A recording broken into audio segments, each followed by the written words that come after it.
Hi guys, it's Kelly Shalal, registered dietitian behind Hungry Hobby, and today we're going to make my pumpkin oat flour bread recipe. So let's get to it.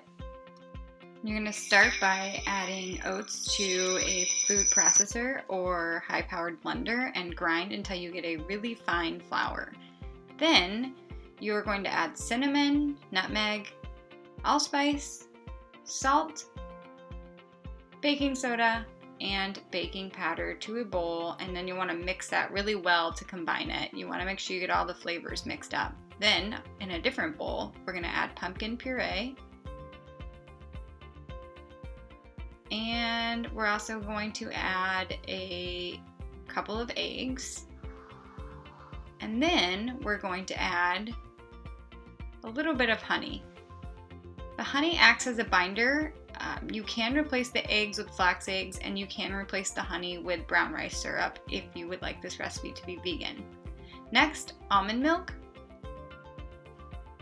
And we're going to mix all that up so it's nice and mixed, and then it's time to add it to the dry ingredients. So you'll pour it on in there and then mix it up again.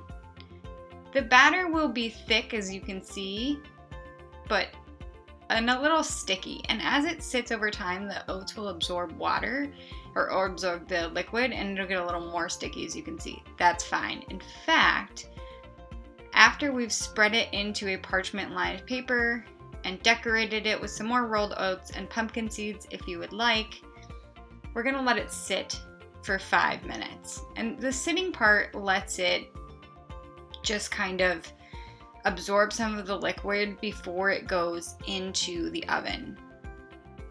And then you're going to bake for 45 minutes and you'll have your pumpkin bread. Enjoy! And if you like this recipe, please be sure to hit that subscribe button, like, and share.